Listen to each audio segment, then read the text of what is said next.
These are certainly the cleanest steps on Madison Avenue. That's how Mr. Day wants them kept. Good morning. Morning.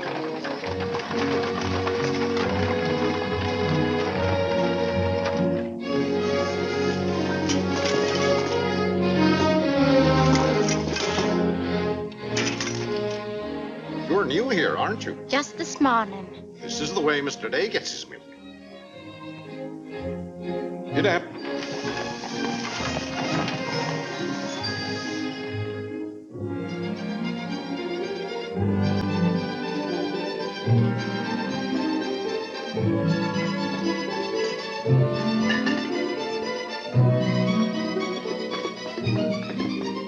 Annie, be careful of this dish. You could burn your hands.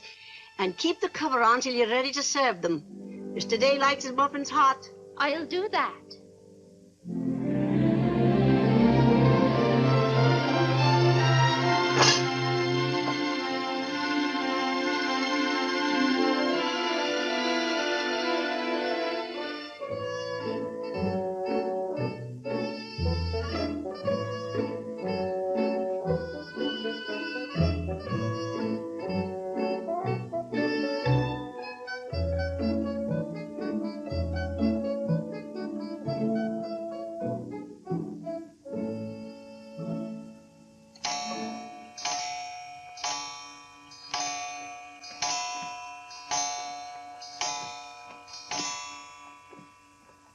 Annie, is the table set for breakfast? Yes, ma'am.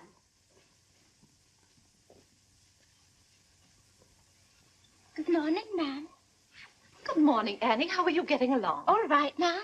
I hope. No, don't be nervous just because this is your first day. Everything's going to be all right. But I do hope nothing goes wrong. Oh, no, Annie. The cream and sugar go down at this end. Oh, I thought in the center, ma'am. Everyone could reach the mason. Mr. Day sits here. Oh, excuse me. I didn't know where to place the napkins, ma'am. You can tell by the rings. The boys have their initials. C for Clarence. He sits here. J for John. Here. W for Whitney. He sits over there, next to his father. Yes, ma'am. And the one with the little dog on it is Harlan's, of course. He's the baby. This narrow, plain one is mine. And this is Mr. Day's. It's just like mine, except that it got bent one morning. Oh, and that reminds me, Annie, always have Mr. Day's coffee piping hot. Yes, ma'am. And whenever Mr. Day speaks to you, just say yes, sir. Don't be nervous. You'll get used to him. Yes, ma'am. Oh, that beautiful rubber plant. I'm so glad it came. You mustn't water it every day. Too much moisture makes it very unhappy.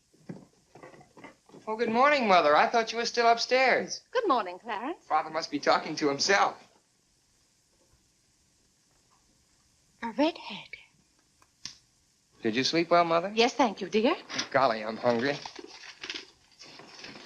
Oh, and Annie, we always start with fruit in the morning, except the two younger boys who have their porridge and milk. Jiminy, another wreck on the New Haven. That always disturbs the stock market. Father won't like that. I do wish the New Haven would stop having wrecks if they knew how it upsets your father. My soul and body, Clarence, what's happened to your coat? Oh, it ripped open again. Margaret mended it for me, but it won't stay mended. Oh, dear. Well, I'll just have to speak to your father about a new suit of clothes. Clarence, why did you take my H2S so far out of our clothes closet? I've told you 100 times that closet's not to make experiments in. Two. Good morning, Mother. John, have you been making those chemical smells again? No, Mother. I'm making an electric battery. It'll ring a bell and everything. You know your father doesn't like electricity. But, Mother, everything's going to be electricity. Not in this house. Oh, God! What's the matter, Claire? What's wrong? Where's my necktie? Which necktie? The one I gave you yesterday. It isn't pressed yet. I forgot to give it to Margaret. I told you distinctly I wanted to wear that necktie today. You've got plenty of neckties. Put on another one right away and come down to breakfast. I don't know what this world's coming to. Mother, may I have my breakfast early? I'm going to play baseball. 3. Whitney, before you leave the house, you have to study your catechism. But, Mother, they're going to let me pitch today. Good morning. Who won? The Giants, 7-3. Buck Ewing hit a home run. Let me see. Boys, don't wrinkle the paper before your father sees it. Mother, Could you ask me my catechism now? I think I know it. Well, let's see. What is your name? Whitney Benjamin. Who gave you your... Come and help me down, Mother. There are steps to come down, Mom. Good morning, darling. Good morning, Mother. How's your finger? It itches. Good, that's a sign it's getting better. Come along. Oh. Let's see, what was I doing? Oh, yes, the catechism. Who gave you your name? My sponsors in baptism, wherein I was made a member of Christ, the child of God, and an inheritor of the kingdom of heaven. Mother, if I hadn't been baptized, wouldn't I have any name? Not in the sight of the church. What did your sponsors then for you? They did promise and vow 3 things in my name. First, that I should renounce the devil and all his works, the pomps and vanity of this wicked world, and all the sinful lusts of the flesh. And secondly, that I believe all the articles of the Christian faith. And thirdly, that I should keep God's holy will and commandments, and walk in the same all the days of my... Good morning, boys. Good morning. Good morning. Morning, Father. Father. Morning, Vinny. Have a good night? Yes, thank you, Claire. Good. Sit down, boys. What's that thing doing in here? Claire, that's our new rubber plant. Place for rubber plants is on the equator. Take that object out, Catherine. You're not Catherine? No, sir. Good. Never liked Catherine anyway. Thank you, Clarence. Put it somewhere else, Annie, but not too near a window. Sit down, Harlan. Thank you, dear.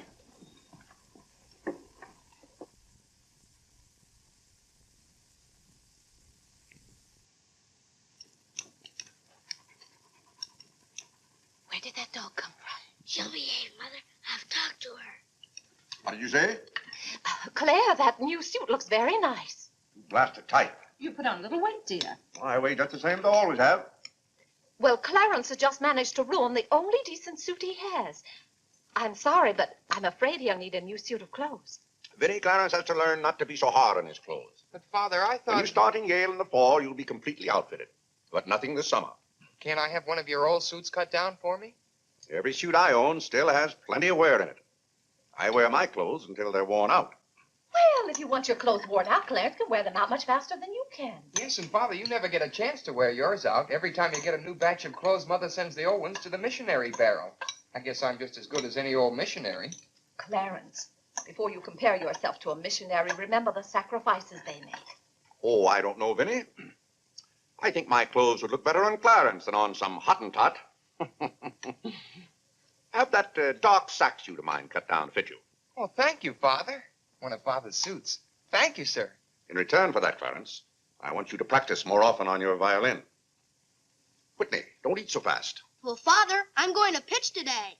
But before I go, I have to study my catechism. What do you bother with that for? Because if he doesn't know his catechism, he can't be confirmed. But Vinny, Whitney's going to pitch today. He can be confirmed any old time. Claire, sometimes it seems to me you don't care whether your children get to heaven or not. Oh, Whitney will get to heaven all right. I'll be there before you are, Whitney. I'll see that you get in. And Whitney, when we get to heaven, we'll organize a baseball team of our own. Good. It'd be just like you to try and run things up there. Yeah, from all I've heard about heaven, it seems to be a pretty unbusinesslike place. They could probably use a good man like me. What makes you so sure they'll let you into heaven? Well, if they don't, I'll certainly raise a devil of a row. Claire, I do hope you'll behave when you get to heaven. Now, Vinny. Vinny, how many times have I asked you not to engage a maid who doesn't know how to serve properly? Claire, can't you see she's new and doing her best?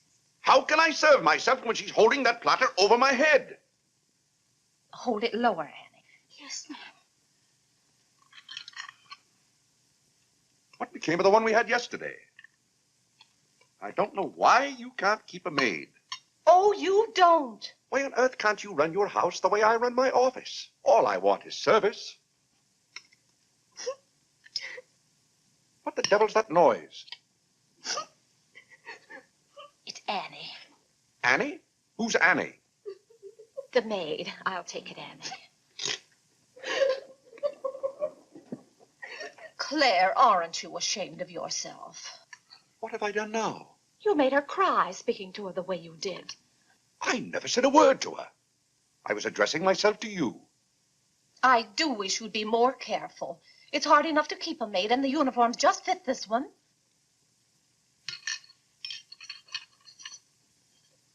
What's the matter, Claire? What's wrong?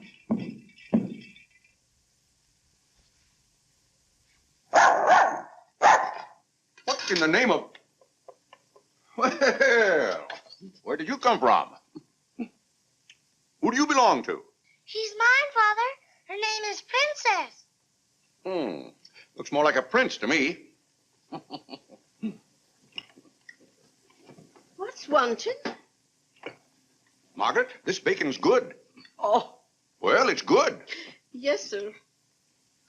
Harlan, how's that finger? Come here, let me see it. Yes, Father. Ah, yes, that's healing nicely. I guess you'll know the next time that cats don't like to be hugged. It's all right to stroke them, but don't squeeze them. Now go back and finish your oatmeal. I don't like oatmeal. Go on and finish it. It's good for you. But I don't like it. I'll tell you what you like and what you don't like. You're not old enough to know about such things. You've no business not to like oatmeal. It's good. I hate it. That's enough. We won't discuss it. Eat that oatmeal at once.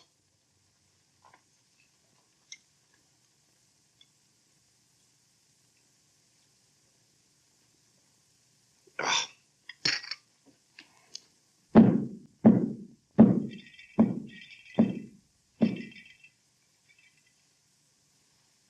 John, that letter's for your mother. I finished my oatmeal, Father. May I be excused? Yes, Whitney, you may go. It's a good game. I will. Whitney? Yes, Mother. My catechism. Never mind this morning, darling. Run along. Thank you, Mother. What's wanted? Margaret, what is this? Coffee, sir. It is not coffee. You couldn't possibly take water and coffee beans and arrive at that. It's slops, that's what it is. Slops. Take it away. I come down to this table every morning hungry. Well, if you're hungry, Claire, why aren't you eating your breakfast? I am. Aunt Judith wants me to come up and visit her. Now, Vinny, I want no more relatives in this house. We are going to live here by ourselves, in peace and comfort. Claire, I was saying Aunt Judith wants me to visit her. Oh. Eat your oatmeal, dear. Now, what on earth is this? Dear friend Day, we are assigning you the exclusive rights to Staten Island for selling the Gem Home Pop-Up of popcorn. I think that's for me, Father. But then why isn't it addressed to Clarence Day, Jr.? Oh, it is. I wouldn't get mixed up in popcorn, Clarence. It's too indigestible. Confound it, another wreck on the New Haven. If you please, ma'am, there's $1 due in a package. It's from Lewis and Congers. Oh, yes, those kitchen knives I ordered. Make a memorandum of that, Vinny. $1, and whatever it was for. Of course, Claire. I must have a record of what is spent running this house. I've never understood what good a record is after the money's gone. There's just $1, Margaret. Vinny, this house must be run on a business basis. Of course, dear. That's what the household accounts are for. Oh, Claire, it's 8:30. You don't want to be late at the office. Plenty of time. Annie, clear the table now. Yes, ma'am, I'll do that. Clarence, John, Yes, Mother? you boys go up and move the small bureau from my room into yours. Who's coming? Cousin Cora, and she's bringing a friend with her, a young girl. A girl? You'll have to help entertain her, Clarence. Oh, Mother, do I have to? Wait till Father finds out we've got visitors. There'll be a rumpus. John, don't criticize your father. He's very hospitable.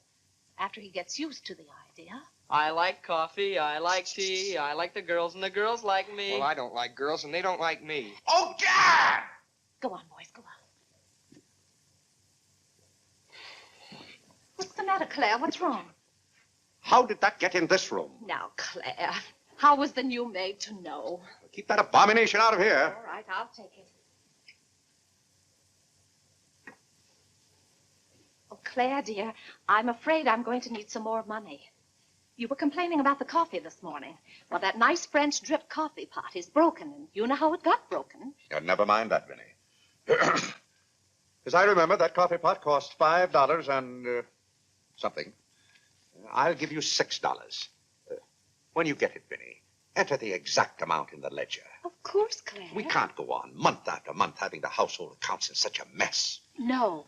And I've thought of a system that will make my bookkeeping perfect. Well, I'm certainly relieved to hear that. All we have to do is open charge accounts everywhere, and the stores will do my bookkeeping for me. Now, wait a minute, Minnie. Then, when the bills come in, you'd know exactly where your money had gone. Yes, I certainly would. Vinny, we get enough bills as it is. Claire, dear, don't you hate those arguments we have every month? I certainly do. Not to have those, I should think, would be worth something to you. Well, I'll open an account at Lewis and Conger's and one at McCreary's to start with. Thank you, Claire. We'll see how it works out. Thank you. Oh, the rector's coming to tea today. The rector? Well, I'm glad you warned me. I'll go to the club. Don't expect me home until dinner time. Claire, dear, I do wish you'd take a little more interest in the church. Getting me into heaven is your business, Vinny. If there's anything wrong with my ticket when I get there, you can fix it up. Everybody loves you so much, I'm sure God must, too. I'll do my best, Claire. It wouldn't be heaven without you. If you're there, Vinny, I'll manage to get in some way, even if I have to climb the fence. Sweet Marie, come to me, sweet Marie. Margaret!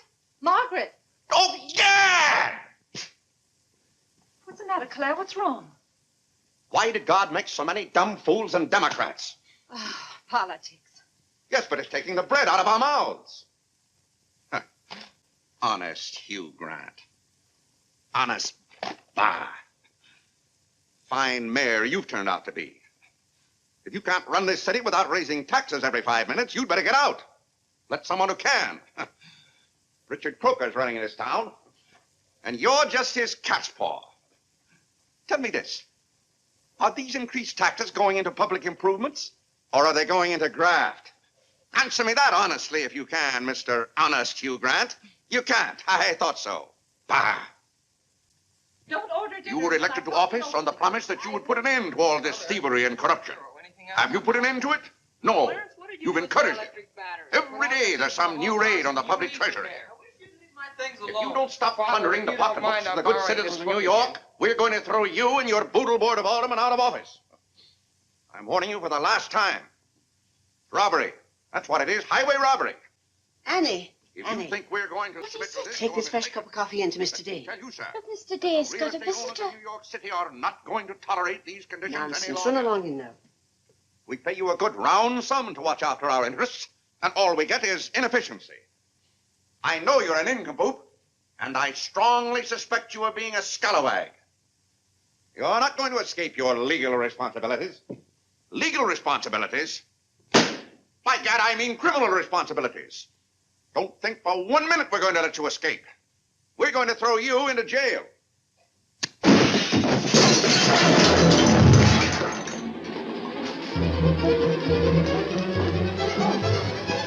Annie, are you hurt? He can't throw me into jail. Vinny?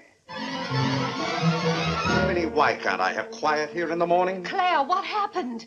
It sounded to me as though that maid dropped a whole tray of dishes. Yes, but what did you say to her? Say to her? I haven't seen her since breakfast. I've got to get to the office. Oh, yes, Claire, you don't want to be late. I'll be home in plenty of time for dinner. Why don't we have chicken fricassee tonight? Well, Claire, chicken's gone up. It's 8 cents a pound.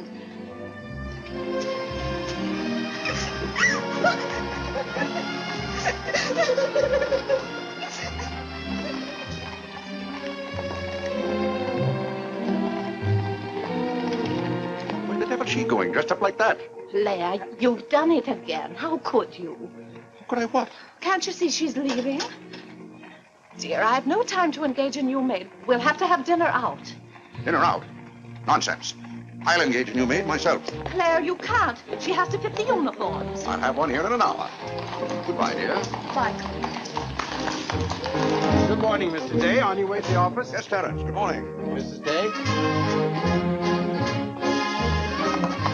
Good morning, Mr. Day. Good morning, Jim.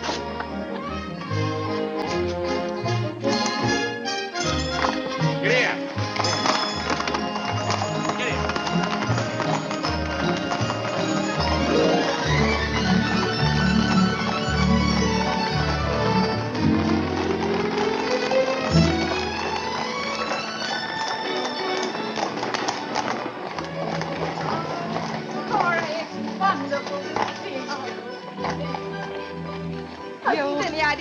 getting younger and prettier every year. Oh, this is Mary Skinner. Ed Skinner's daughter. My goodness, I never would have known you. Just leave your things out here and come right on in. I've heard my father talk so much about you, Mrs. Day. Did he tell you how he used to dip my pigtails in the inkwell at school?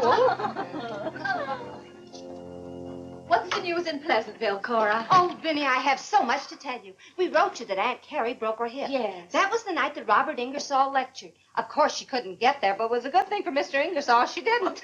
How do you do, Cousin Cora? Oh, Clarence, my. No, Cora, this is John. John, why, how you've grown. You'll be a man before your mother.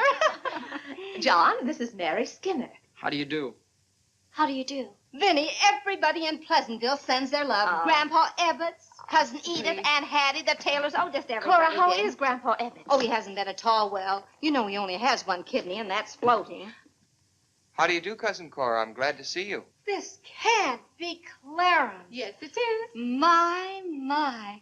My goodness, every time I see you boys, you've grown another foot. Let's see, you're going to St. Paul's now, aren't you? St. Paul's? I was through with St. Paul's long ago. I'm starting in Yale this fall. Yale? Oh, Mary, this is Clarence and Mary Skinner. How do you do? Oh, this is Mary's first trip to New York. Yes, it is. It's her first trip. We'll have to show Mary around.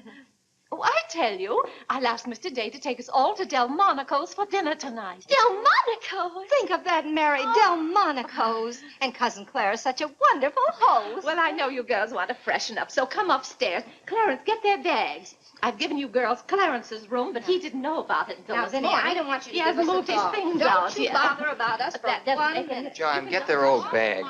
We just take care of ourselves. Oh, you play the violin. Well, I fooled with it a little. You're just being modest. No, really, I play the piano. Not awfully well, but... Now, you're being modest. Do you ever play duets? Well, I haven't up to now. Neither have I. Up to now.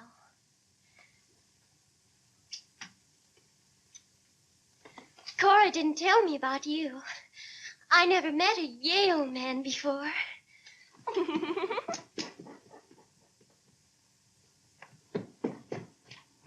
What's happened to you? Nothing. I feel fine.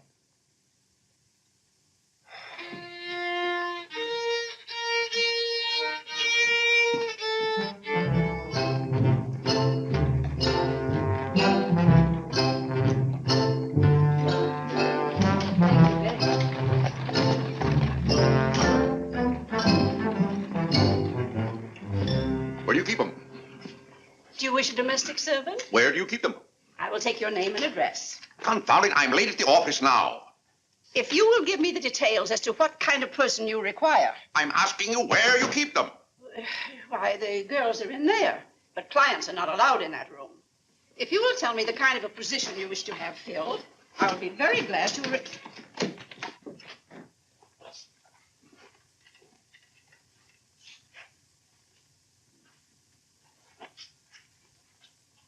You stand up, please.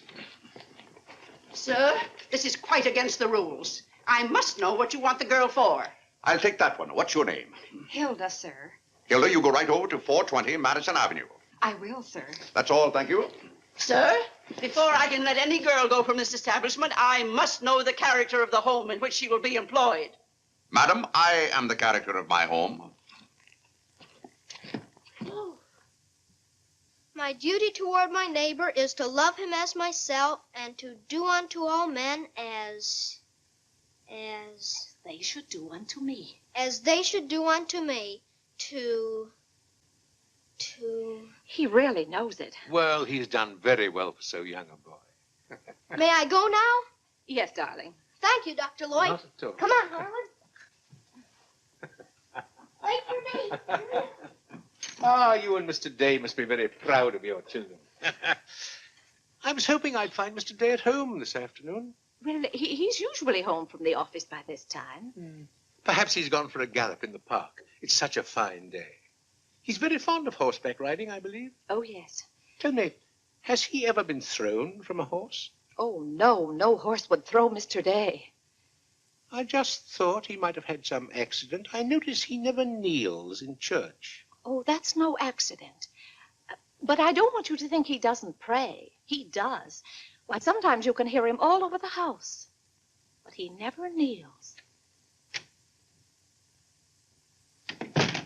Ah, perhaps that's Mr. Day now. I hardly think so. Oh, the devil, I forgot. Claire, you're just in time for tea. I'll send for some hot water.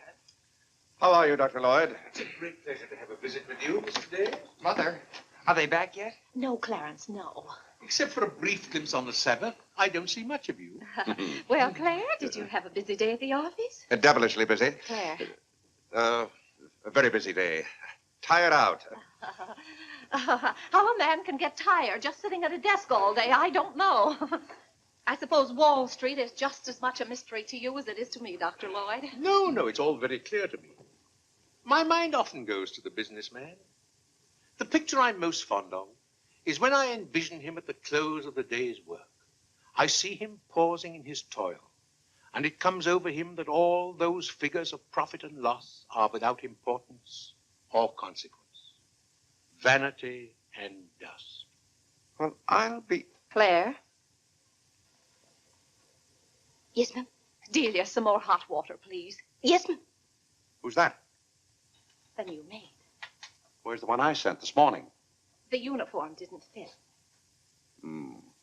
I like the one I picked out better. Claire, Dr. Lloyd wants to tell us about the plans for the new edifice. The new what? The new church. You knew we were planning to build a new church. Of course, we're going to have to raise a large sum of money.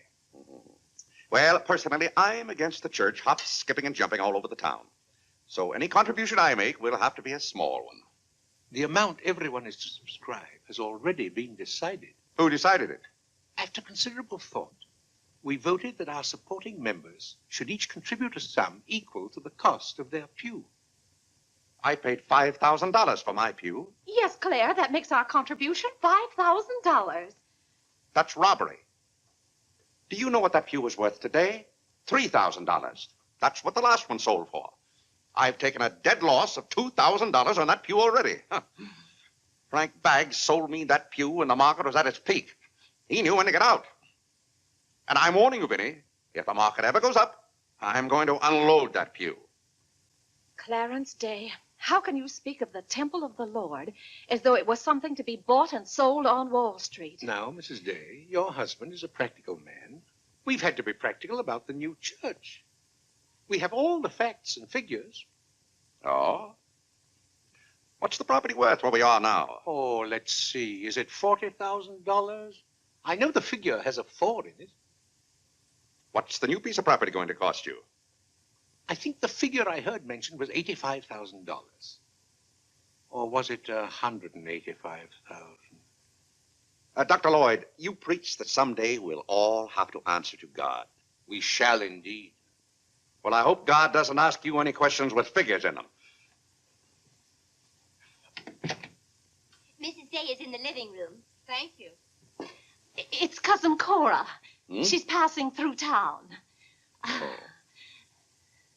Well. Oh, hello. Hello.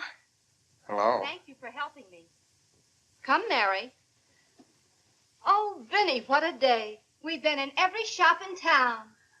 Why, Cousin Claire. Cora! My.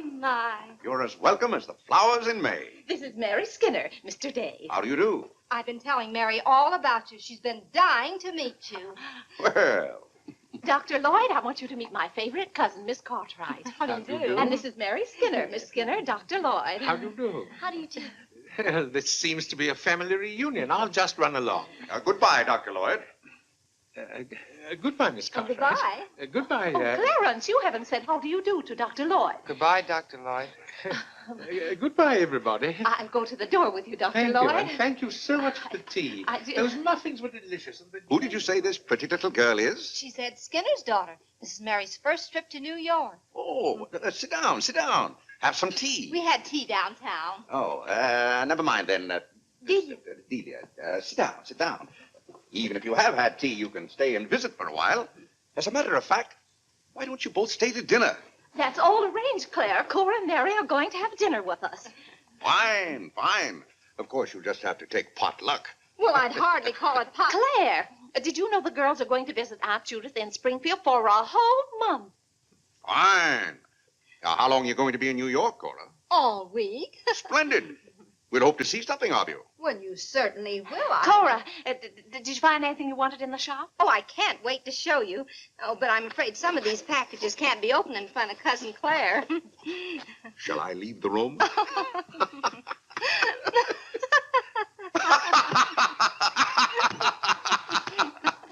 Oh, Clarence, would you take the packages in the hall up to our room, or should I say your room? Wasn't it nice of Clarence to give up his room to us for a whole week? Cora, come on, I just can't wait to see what's in those packages. Well, we'll be back soon. Vinny, I wish to speak to you before you go upstairs. I'll be down in just a minute, Claire. I wish to speak to you now.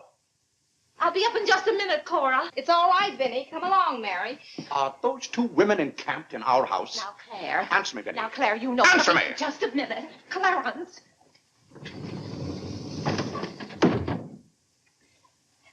Now, Claire, you know you've always been fond of Cora. What has that to do with her planking herself down in my house and bringing hordes of strangers with her? How can you call that sweet little girl a horde of strangers? Why don't they go to a hotel?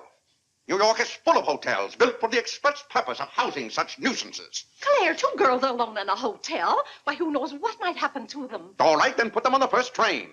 They want to roam with the gypsies? Lend them a hand. Keep them roaming. But, Claire, they're just staying in that little room of Clarence's. The trouble is they don't stay there. They stay in the bathroom. Every time I want to take my bath, it's full of giggling females, washing their hair. I tell you, I won't have it. Send them to a hotel. I'll pay the bill gladly, but get them out of here. Father, I'm afraid they can hear you upstairs. Then keep those doors closed. Clarence, you open those doors. Open them all the way. Now, Claire, you be quiet and behave yourself. They're here, and they're going to stay here. That's enough, Vinny. I want no more of this argument.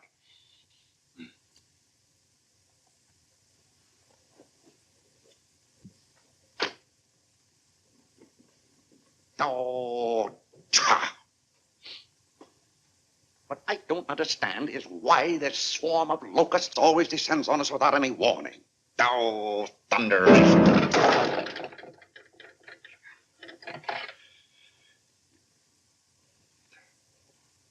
Vinny. Dear Vinny.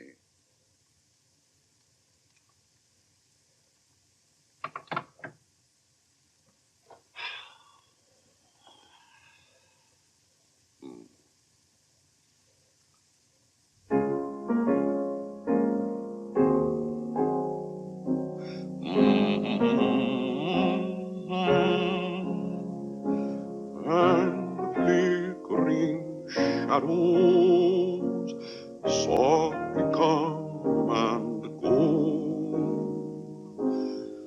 Oh, my heart, be weary.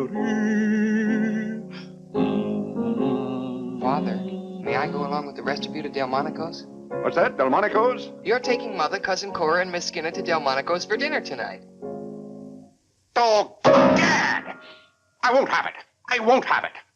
I will not have my life arranged for me. I bought this house for my own comfort. I will not submit myself to this indignity. Now, Claire, what's the matter? I won't stand it. By heaven, I won't stand it. Clarence. Do I understand that I am not permitted to have dinner in my own home? Claire, a little change will do you good. I have a home to have dinner in, and any time I can't have dinner at home, this house is for sale. Well, Claire, you can't have dinner here tonight because it isn't ordered. And besides, Cora and Mary want to see something of New York. Well, that's no affair of mine. I am not a guide to Chinatown and the Bowery. Oh, Mr. Day, I just love your house. I could live here forever.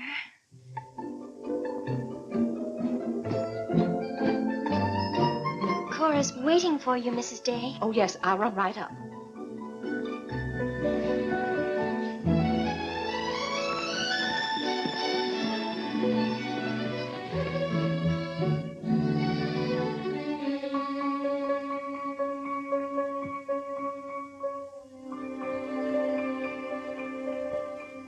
I'm glad you like our house, Miss Skinner. I like it very much, Mr. Day. Praise from a stranger is approbation indeed. At home, our living room is green. I like green. I like green, too. Red's my favorite color. It's an interesting thing about colors. Red's a nice color in a house, too, but outside, too much red would be bad. I mean, for instance, if all the trees and the grass were red. Outside, green's the best color. That's right. I never thought of it that way. But when you do think of it, it's quite a thought. I bet you make your mark at Yale. Oh. My mother wants me to go to college. Do you believe in girls going to college? I guess it's all right if they want to waste that much time. Before they get married, I mean. I'm glad you're fond of music, Mr. Day. Oh, hello. Look, a new youth companion. John enjoys the youth's companion. John. Won't you sit down? Oh, thank you. It tells all about connecting batteries in series. John, Miss Skinner and I were talking. Oh, that's all right. You won't bother me. Jiminy, there's where I made my mistake. I didn't mix enough blue vitriol with it.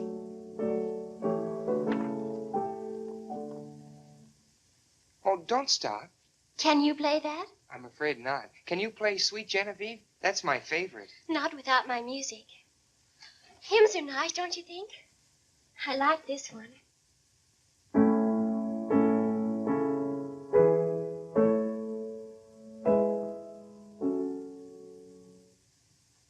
That's funny. The words are the same, but it's the wrong tune. Oh, it can't be the wrong tune. We sing it exactly that way in church. We don't sing it that way in the Methodist church. You see, we're Methodists. Oh, that's too bad. Oh, I don't mean it's too bad that you're a Methodist. Anybody's got a right to be anything they want, but what I mean is, we're Episcopalians. Yes, I know. Anyway, the words are the same. Shall we begin?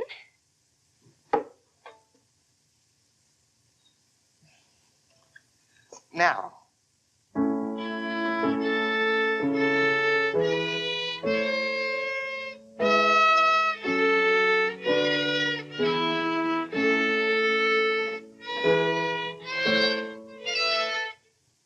Oh, dear.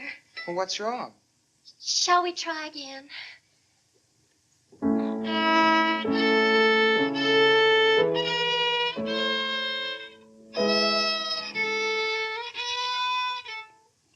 It must be my fault. Oh, no, it's my fault. No, you're the Episcopalian.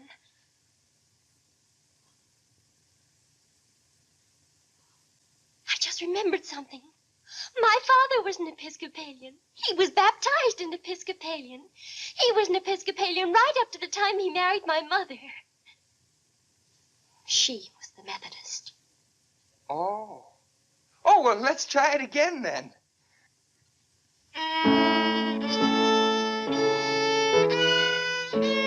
Well, Clarence, if you're going to Delmonico's with us, you'd better get dressed. Am I going to? Jiminy! Thank you, Father. Be ready in just a minute, Mother. Vinny, that young lady looks about the same age you were when I came out to Pleasantville to rescue you. Rescue me? You came out there to talk me into marrying you. It worked out just the same. Ah.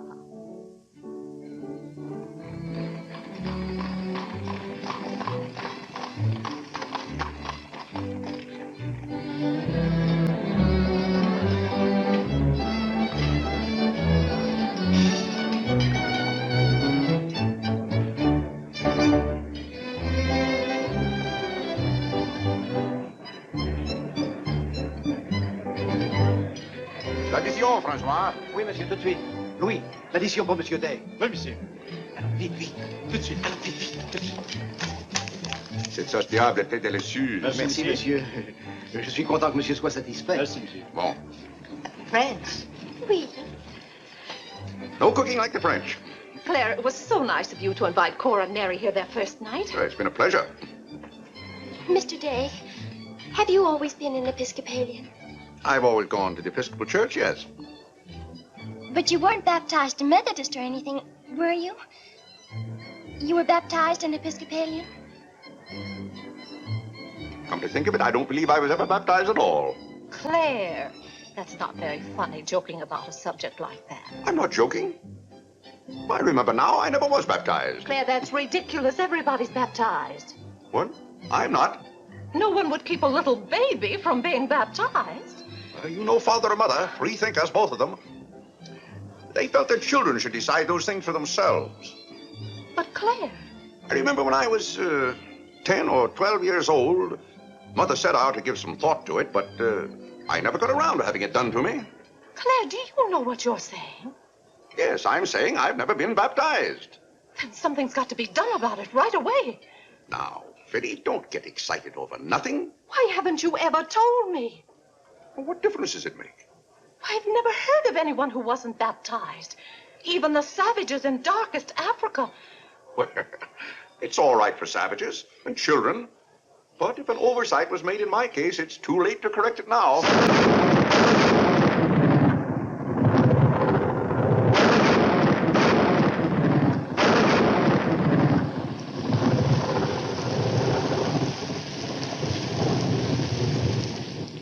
What if you're not baptized? You're not a Christian. Why, confound it, of course I'm a Christian. A mighty good Christian, too.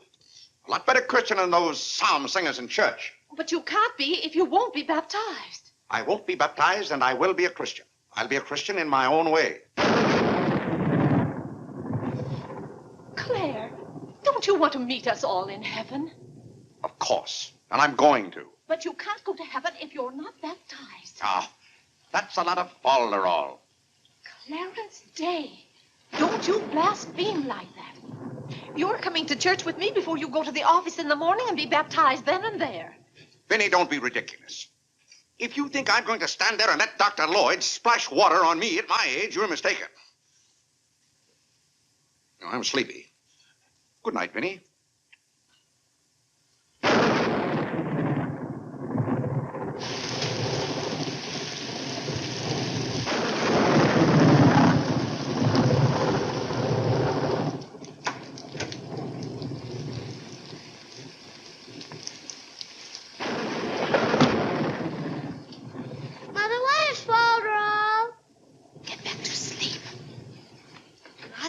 Yes, Whitney. If Father hasn't been baptized, he hasn't any name.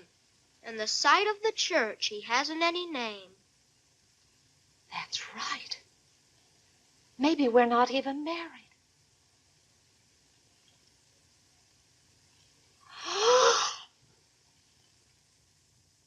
We, thine unworthy servants, do give thee most humble and hearty thanks for all thy goodness and loving kindness to us and to all men. We bless thee for our creation, preservation, and all the blessings of this life. But above all, for thine inestimable love in the redemption of the world by our Lord Jesus Christ. For the means of grace, for the hope of glory. And we beseech thee, give us that due sense of all thy mercies, that our hearts may be unfeignedly thankful. And that we show forth to kneel. Not only with our lips, Tell Clarence to kneel. By giving up ourselves to thy Tell Clarence to kneel. And by walking before thee in holiness and Mother says kneel. All our days. Through Jesus Christ our Lord, to whom He says he can. With thee, He says he Holy can. Ghost, be all honor and glory, world without end. Amen. The grace of our Lord Jesus Christ, and the love of God, and the fellowship of the Holy Ghost, be with us all evermore. Amen. Amen.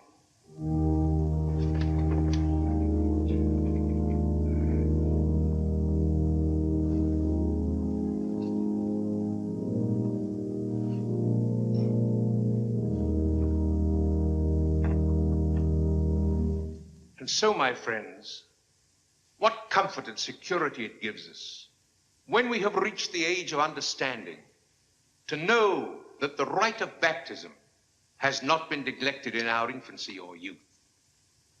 Can you imagine any man who has reached maturity with the knowledge that he had never been baptized, failing to hasten to the holy font that his soul might be saved? As it says in the baptismal office, except a man be born of water and of the Spirit, he cannot enter into the kingdom of God. He that believeth and is baptized shall be saved, but he that believeth not shall be damned. What's that follow up to? He can't be. Which also showeth us the great benefit we reap thereby. Father, shh.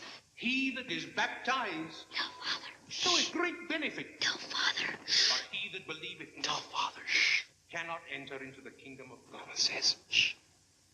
For the promise is to you and to your children.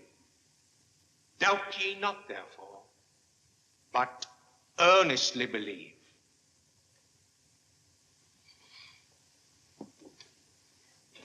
In the name of the Father, and of the Son, and of the Holy Ghost. Amen. Amen.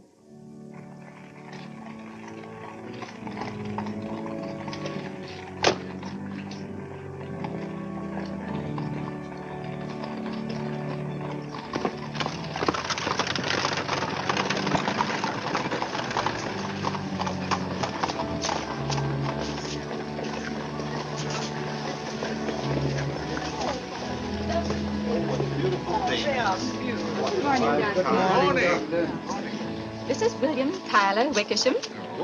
And this is Wilhelmina Eugenia Wickersham. What a lovely day for them to be baptized. The happiest day of my life.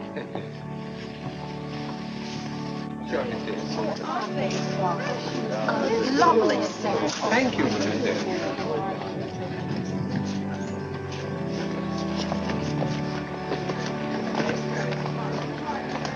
Claire, you know I didn't ask Dr. Lloyd to do that. You must have said something. Well, I had to find out from him if we were really married. I am married and I'm not baptized. And as far as I'm concerned, the whole congregation can know it. They certainly know it now. That suits me. I don't go to church to be preached at as though I were some lost sheep.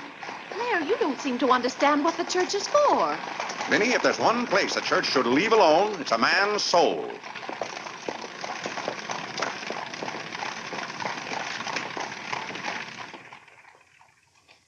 Well, he's going to be baptized, Cora. You mark my word.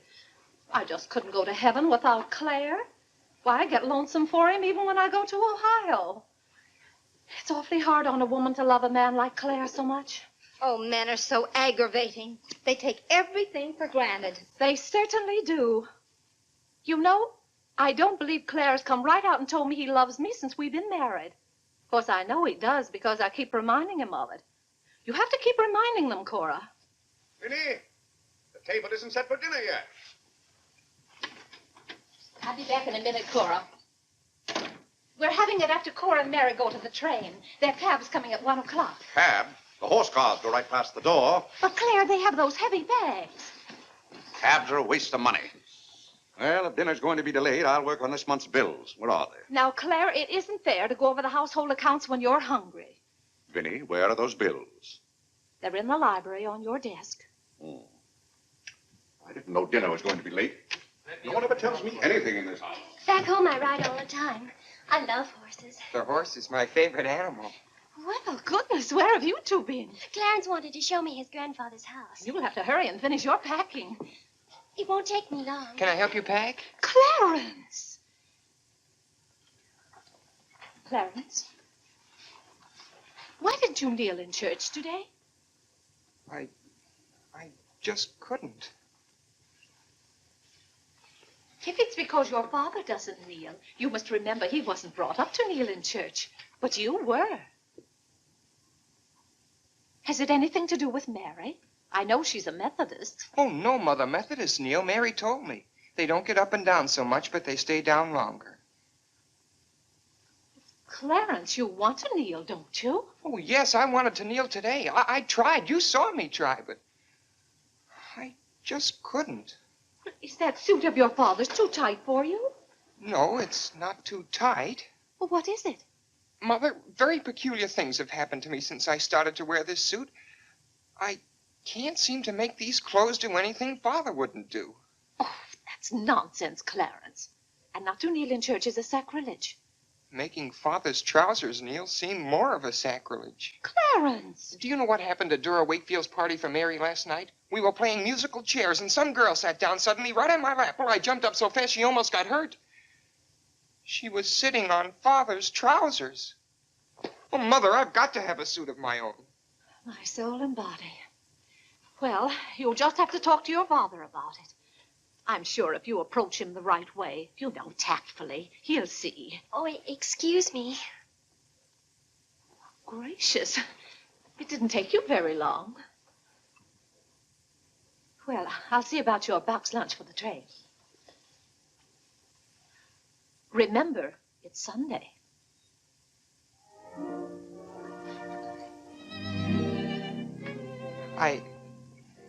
I was hoping we could have a few minutes together before you left.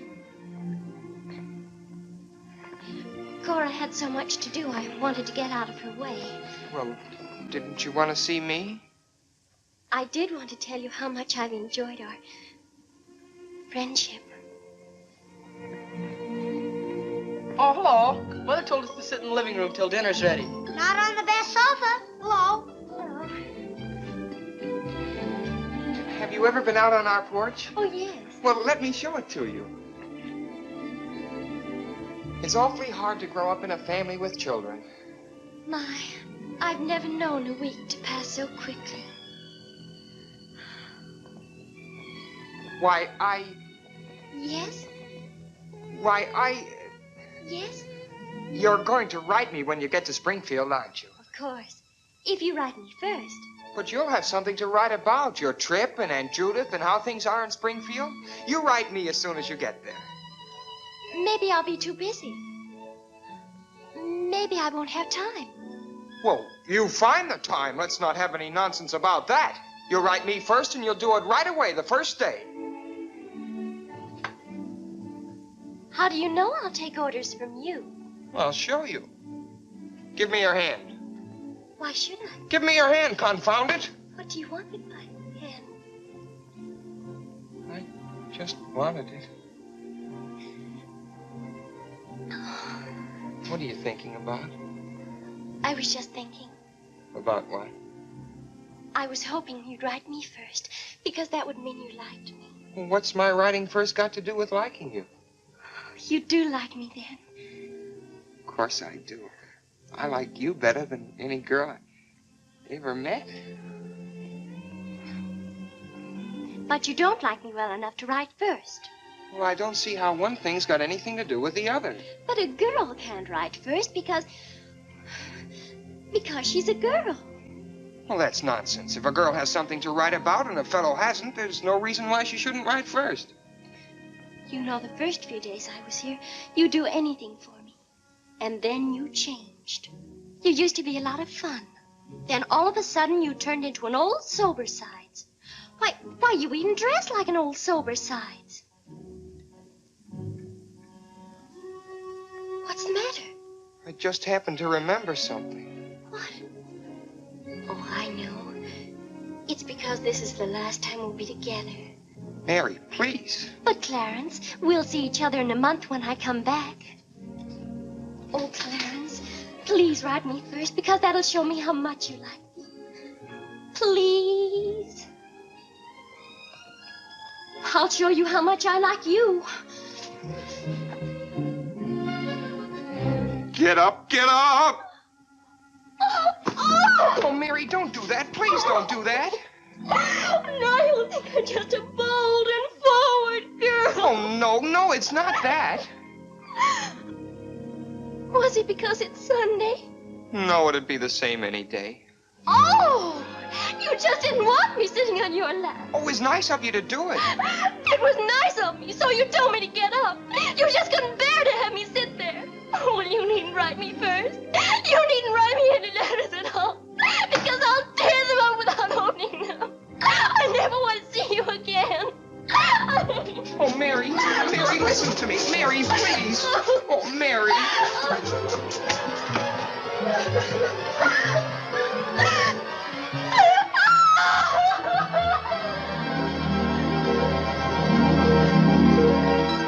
Clarence! Yes, Father? That young lady's crying. She's in tears. What's the meaning of this? I'm sorry, Father. It's all my fault. Nonsense. What's that girl trying to do to you? Oh, no, she wasn't. It was... Well, whatever the quarrel was about, Clarence, I'm glad you held your own. Father, I have to have a new suit of clothes. You've got to give me the money for it. Young man, do you realize that you're addressing your father? I'm sorry, Father. I apologize. But you don't know how important this is to me. A new suit of clothes is so important. Oh, why should... Clarence, has your need for a new suit of clothes anything to do with that young lady? Yes, Father. Why, Clarence. Why, this comes as quite a shock to me. What does, Father? You're being so grown up. Still, I might have known if you were going to college this fall. Yes, you're at the age when you'll be meeting girls. Clarence, there are things about women that I think you ought to know. Sit down.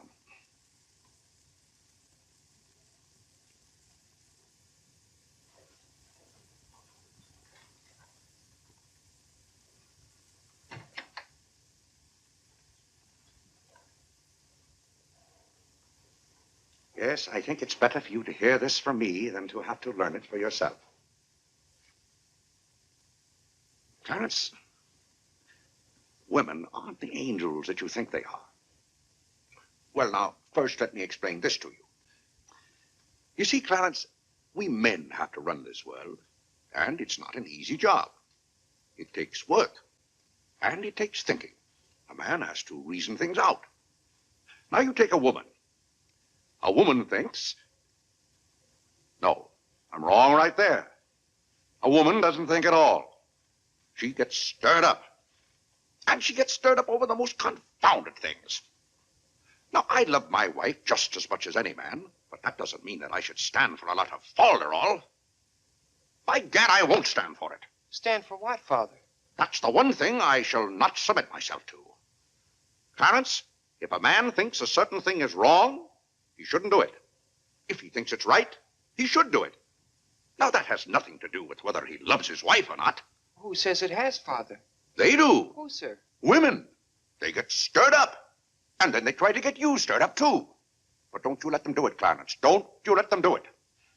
Now, if you can keep reason and logic in the argument, well, a man can hold his own, of course. But if they can switch you, pretty soon the argument's about whether you love them or not. I swear I don't know how they do it. But don't you let them, Clarence. Don't you let them. I see what you mean so far, Father. If you don't watch yourself, love can make you do a lot of things you don't want to do. Exactly. But if you do watch out and know just how to handle women, then you'll be all right. All a man has to do is be firm. You know how sometimes I have to be firm with your mother. Yes, but Father, what can you do when they cry? Well, that's quite a question. You just have to make them understand that what you're doing is for their good. I see. Now, Clarence, you know all about women.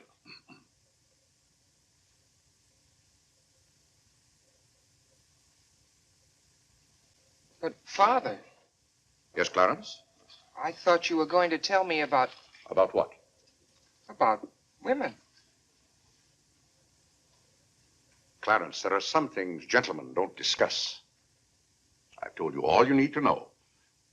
The thing for you to remember is be firm.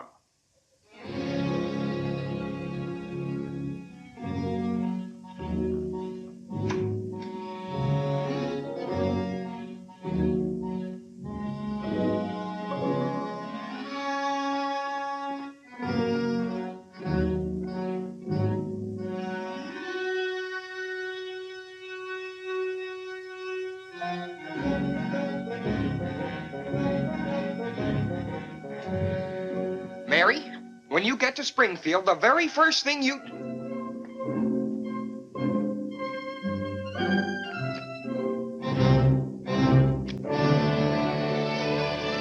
Oh, God! What's the matter, Claire? What's wrong? Sit down, Vinny.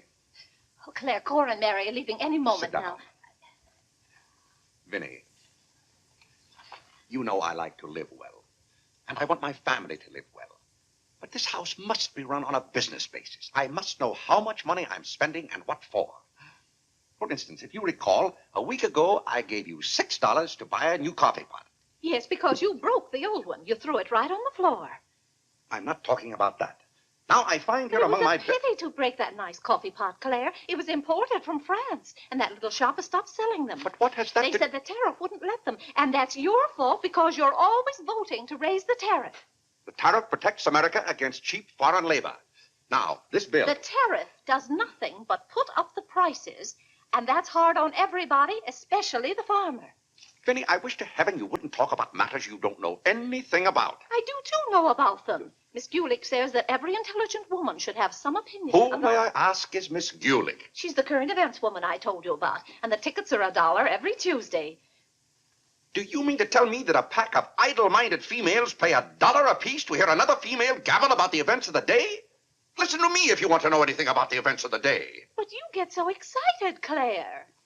And besides, Miss Gulick says that our president, whom you're always belittling, prays to God for guidance. Vinny, what happened to that $6?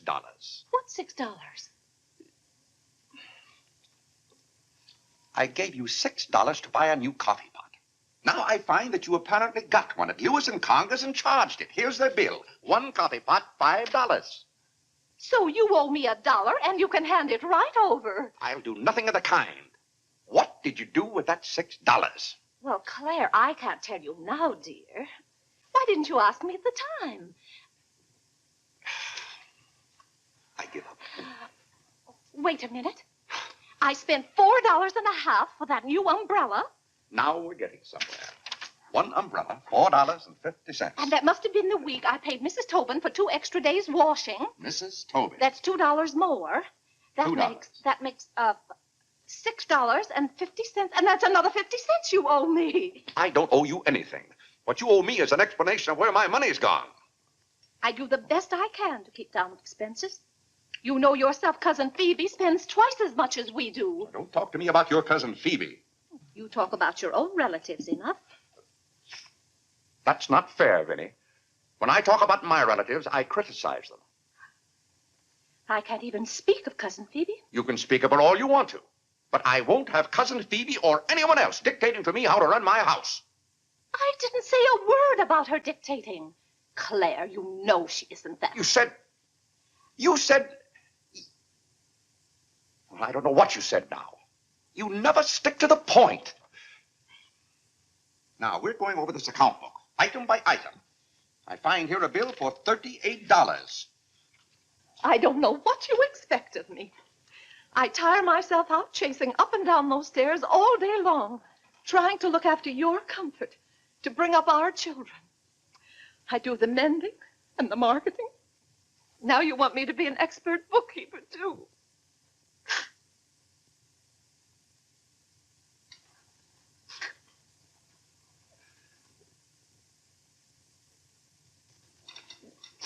Vinny, I want to be reasonable, but can't you understand? I'm doing all this for your own good. Oh. Well, I suppose I'll have to go ahead just paying the bills and hoping I've got enough money in the bank to meet them. But it's all very discouraging. I'll try to do better, Claire. Well, that's all I'm asking. Well, I'll make out the checks and sign them. But maybe I haven't any right to sign those checks since in the sight of the Lord I haven't any name. That's right. Claire, to make those checks good, you'll have to be baptized right away. Vinny, the bank doesn't care whether I've been baptized or not. Well, I care. And no matter what Dr. Lloyd said, I'm not sure we're really married. Vinny, we have 4 children. If we're not married now, we never will be. Claire, Dr. Lloyd said this morning. Oh, that's all, Vinny. Hadn't you better go tell Whitney to watch for the cab? Not before you give me that $1.50. What $1.50? The $1.50 you owe me. I don't owe you any $1.50. I gave you money to buy a coffee pot for me, and somehow it turned into an umbrella for you. Why, Clarence Day, what kind of man are you? Quibbling about $1.50 when your immortal soul is in danger. And what's more, All right. All right.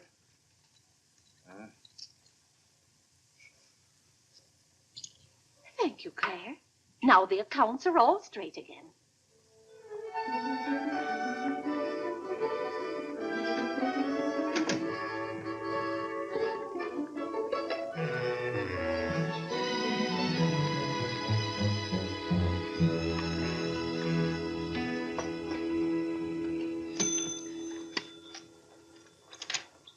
What were you doing down there? I'm setting up this new burglar alarm. I invented it myself. Have you got any money you can lend me? No, you owe me 30 cents now. Well, I'll give you my stamp collection and my piece of John Wilkes Booth's finger. How much? Enough to get a new suit of clothes? If you can wait a month till I hear from the patent office in Washington, I may be rich. Well, I can't wait that long. Maybe I could get it sooner. I'm going to look into something else tomorrow. Wanted, an energetic young man to sell household necessity. Liberal commission. Apply 312, but... John, let me have this job. Why should I give you my job? They're hard to get. But I've got to get a new suit of clothes. Maybe I could get the job for both of us. I'll ask the man.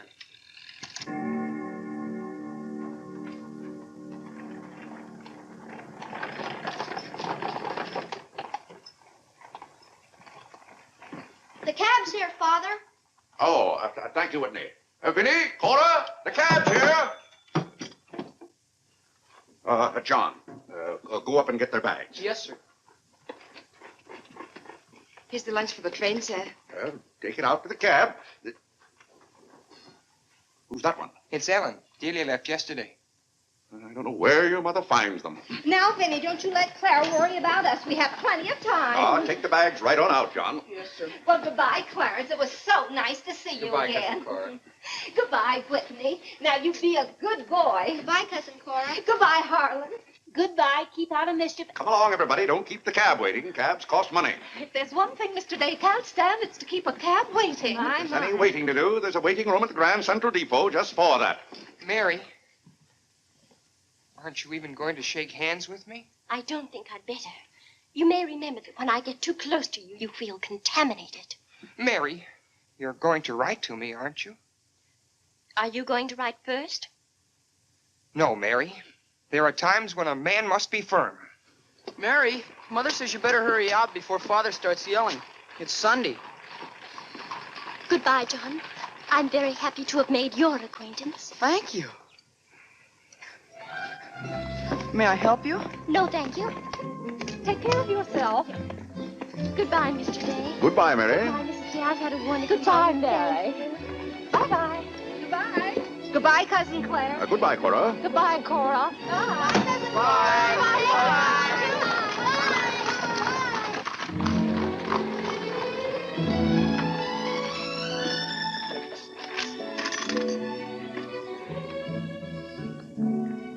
Dear Mary. My duty toward my neighbor is to love him as myself, and to do to all men as I would they should do unto me. Has Father gone to the office yet? Come on, let's go over to the ball field. I've got to guard this box till John comes back. It's his burglar alarm. It wouldn't work, so he fixed it. We're going to put it back in the dining room after Father goes to the office. Are there burglars around? Everywhere. Oh. To love, honor, and succor my father and my mother. Why do you have to learn that? Because if I don't, I'll go to hell. Father's going to hell. He is not. Yes, he is, because he isn't baptized. He'll go to hell and burn for 1,000 years. He won't. He won't. He'll be in a lake of fire and brimstone, and 1,000 devils with pitchforks will be poking at him. No, Mother, don't let them. Father will hear you. No, I don't. Oh, come on, you faithful. Oh, come on, ye faithful. That noise. Just singing, Father. You boys be quiet. You know your mother isn't feeling well. Yes, Father.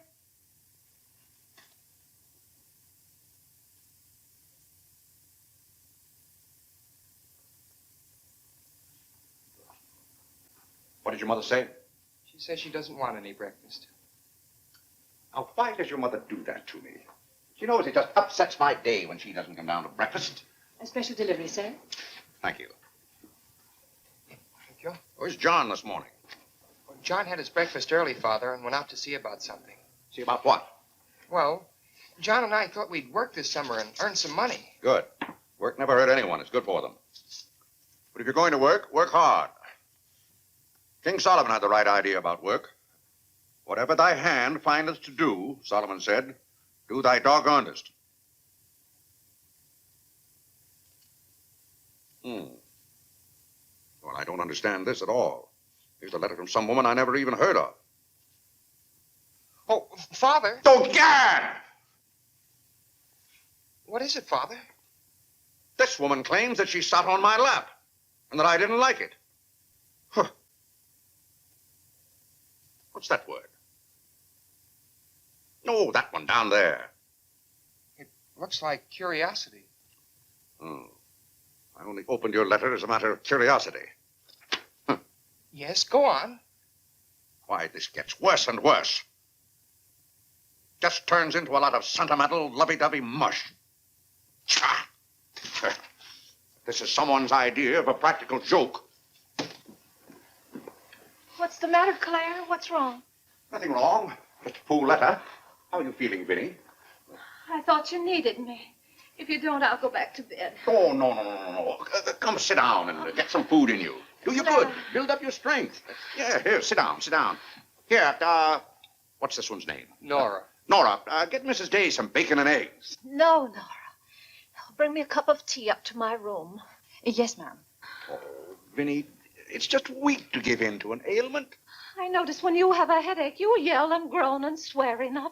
Well, that's to prove to the headache that I'm stronger than it is. I think I've caught some kind of germ. Some of my friends have had to send for the doctor. The doctor? Oh, poppycock. But Claire, dear, when people are ill, you have to do something. Certainly I have to do something. Cheer them up. That's the way to cure them. How would you go about cheering them up? I? Oh, I'd tell them, bah.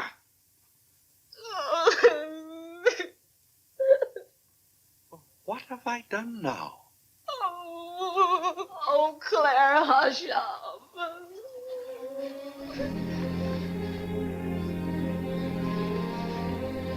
Hey, I didn't mean to upset you.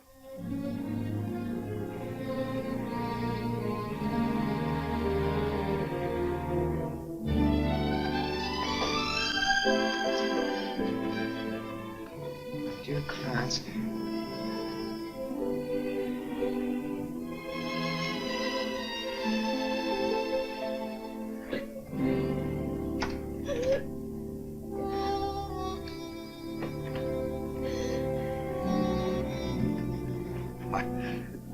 I was just trying to help you.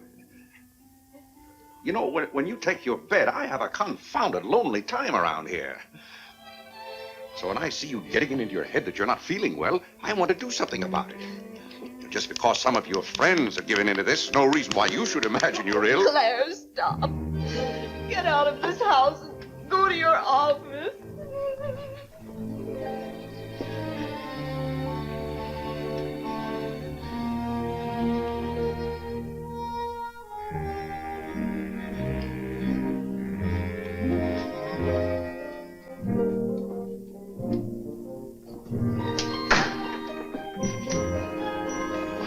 Did you get the job? Yes, for both of us. Look, I've got it with me. What is it? Medicine. Medicine? You took a job for us to go out and sell medicine? But it's wonderful medicine. Look what it cures. A sovereign cure for colds, coughs, catarrh, asthma, quinsy, and sore throat. Poor digestion, summer complaint, colic, dyspepsia, heartburn, and shortness of breath. Lumbago, rheumatism, heart disease, giddiness, and women's complaints. Nervous prostration, St. Vitus dance, jaundice, la grippe, proud flesh, pink eye, seasickness, and pimples. It's made from a secret formula known only to Dr. Bartlett. We get 25 cents commission on every bottle we sell, and he's giving us the territory of all Manhattan Island. Well, lots of fathers and mothers' friends have some of those diseases. Let's start out by calling on them. Yes. Oh, what if they ask us if we use it at our house? Oh, yes, it would be better if we could say we did. Excuse me? Oh, is that the tea for Mrs. Day? Yes. Oh, I'll take it up to her. Thank you. Right away now, while it's hot. What's the matter with Mother? I don't know. She was just complaining. Say, it says here it's good for women's complaints. Here.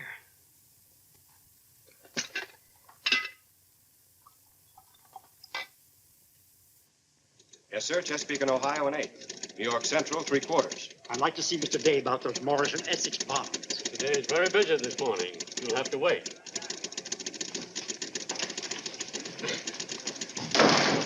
Where's Father? Well, Master Whitney, have you come to pay us a visit? Where's Father? He's busy in his office with a customer. Master Whitney!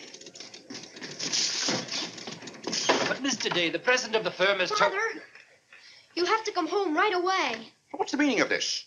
Who sent you down here? Your mother? No, sir. Mother's ill. She's terribly ill. Did the doctor send you for me? No, sir. It was Margaret. Margaret? Margaret says you're to come home right away and no nonsense. Perkins, go down and stop the first cab you see. A cab, sir? For you, Mr. Day? Yes, I want a cab, and no nonsense. Yes, sir. I'm sorry, Mr. Hopkins.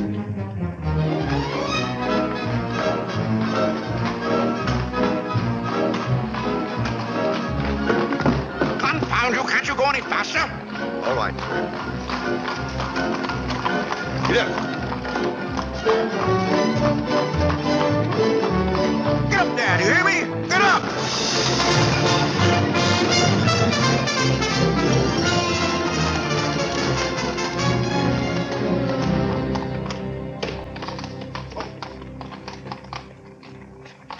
Oh, Doctor, how is Mrs. Day? She's a pretty sick woman. Oh, what's wrong with her? Well, do you know or don't you? What did Mrs. Day have for breakfast this morning? Not a thing. I tried to get her to eat something, and she wouldn't. I can't understand it. Understand what? These violent attacks of nausea. It's almost as though she were poisoned. Poisoned? Let me take your cab. I'll try not to be gone more than 10 or 15 minutes. And, Mr. Day, you're not to go into a room. You'd better get her well. Right away, or you'll hear from me. Turn west on 47th Street. Get up, get up.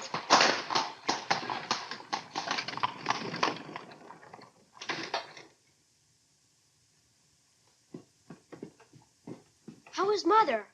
I don't know. Well, she better be good and sick, or Father may be mad at me for getting him up here. Especially in a cab. Has your father come? Yes, just now. Where are you going, Margaret? I have to go for the minister.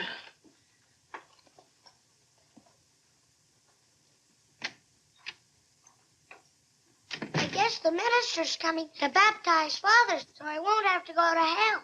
You can't be baptized in a house. You've got to have water. We have lots of water. Not the right kind.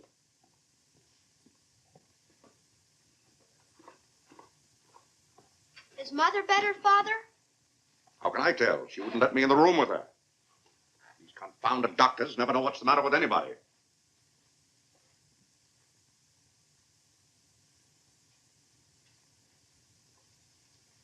Father, Yes? Mother's going to get well, isn't she? Of course she's going to get well. Father, may we come in? It's lonesome without Mother. Yes, it is, Harlan. It's lonesome. Come in, boys.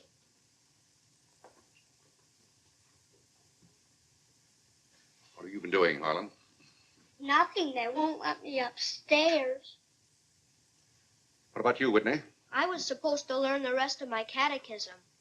Will you hear me, Father? Yes, Whitney, I'll hear you. Start here. How many parts are there in a sacrament? 2, the outward visible sign and the inward spiritual grace. What is the outward visible sign or form in baptism? Water, wherein the person is baptized in the name of... You haven't been baptized, have you, Father? Whitney, what is the outward visible sign? Water, wherein the person wherein the person... You don't know it well enough, Whitney. You'd better go and study it some more. You want me to read to you, Harlan? Father, are they going to put you into hell? Whitney, take Harlan with you.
What's the world coming to?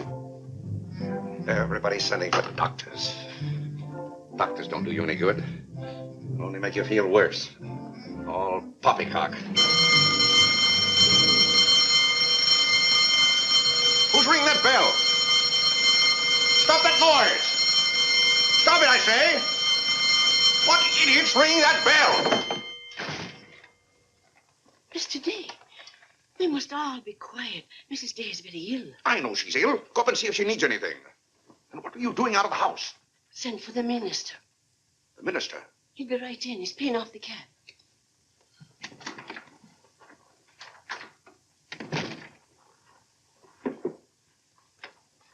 I was deeply shocked to learn the serious nature of Mrs. Day's illness. Will you take me up to her? She's resting now. She can't be disturbed. The doctor will be back in a minute. Mrs. Day has been a tower of strength in the parish. Everyone liked her so much. Yes, she was a fine woman. I wish to heaven you wouldn't talk about Mrs. Day as if she were dead.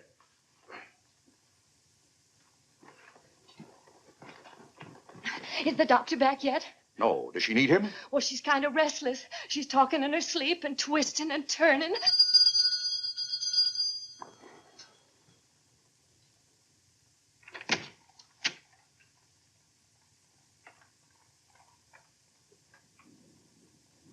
Well, Doctor, it seems to me that was a pretty long 10 minutes. See here, Mr. Day, if I'm to handle this case... How can you handle it if you're out of the house?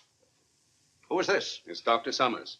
How do you do? I felt that Mrs. Day's condition warranted my getting Dr. Summers here as soon as possible for consultation. I hope that meets with your approval. Why, yes, of course. Anything that can be done. Upstairs, Doctor. Pardon me.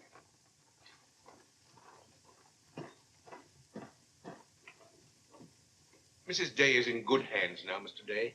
There's nothing you and I can do at the moment to help. Dr. Lloyd. Yes? There's something that's troubling Mrs. Day's mind. Oh? I think you know what I refer to. Yes. You mean the fact that you've never been baptized? Yes, I gathered that you knew about it from your sermon last Sunday. But let's not get angry. I think something had better be done about it. Yes, Mr. Day? When the doctors get through up there, I want you to talk to Mrs. Day. I want you to tell her something. Why, I'd be glad to. You're just the man to do it. She shouldn't be upset about this. I want you to tell her that my being baptized would just be a lot of confounded nonsense. But, Mr. Day... No, she'd take your word on a thing like that. And we both must do everything we can to help her now. But the solution is so simple. It would take only your consent to be baptized. That's out of the question. And I'm surprised that a grown man like you would suggest such a thing.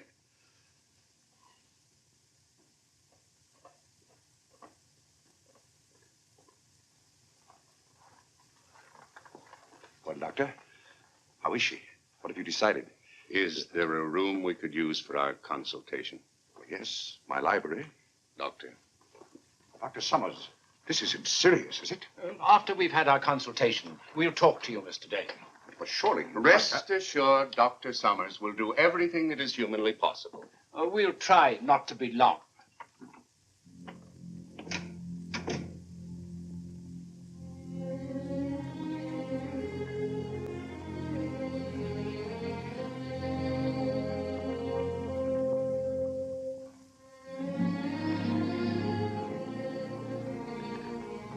Tell me, this Dr. Summers, he's very highly thought of, isn't he? Oh, yes. Well, if Vinny is seriously... If anyone could help her, he could. Don't you think? Very fine physician. But there is a greater help, ever present in the hour of need. Let us turn to him in prayer. Let us kneel and pray.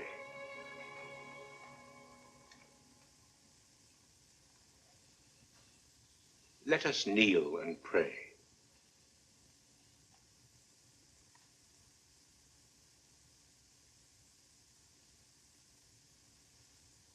O Lord, look down from heaven. Behold, visit, and relieve this thy servant who is grieved with sickness. Have mercy on her, O Lord. Have mercy on this miserable sinner. Forgive her, and extend thy accustomed She's goodness. not a miserable sinner, and you know it. Oh, God! You know Vinny is not a miserable sinner. She's a fine woman. She shouldn't be made to suffer. It's got to stop, I tell you. It's got to stop. Have mercy, I say. Have mercy, I tell you. What's the matter, Claire? What's wrong? Vinny. Vinny, what are you doing down here? You shouldn't be out of bed. You get right back upstairs. I heard you call. Do you need me? Vinny, I know now how much I need you. Get well, Vinny. I'll be baptized. I promise. I'll be baptized. You will? I'll do anything. Oh, Claire. We'll go to Europe, just we two. You won't have to worry about the children or the household accounts. Or... Vinny. Don't worry, Mr. Day. She'll be all right now. Bless you for what you have done. What did I do? You promised to be baptized. I did? Oh, Gad!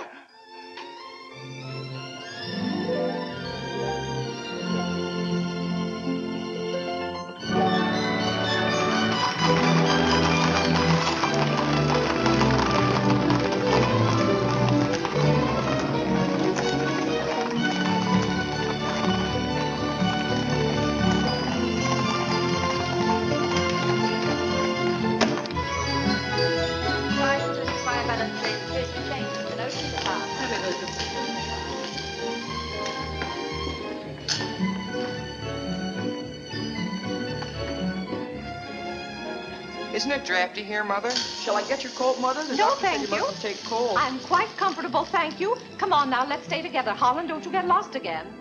Aren't the hats lovely this year? Ostrich feathers. You wouldn't wear that hat, would you, Mother? I think that's very pretty. I think they're all pretty. Oh, I do need some pink silk thread.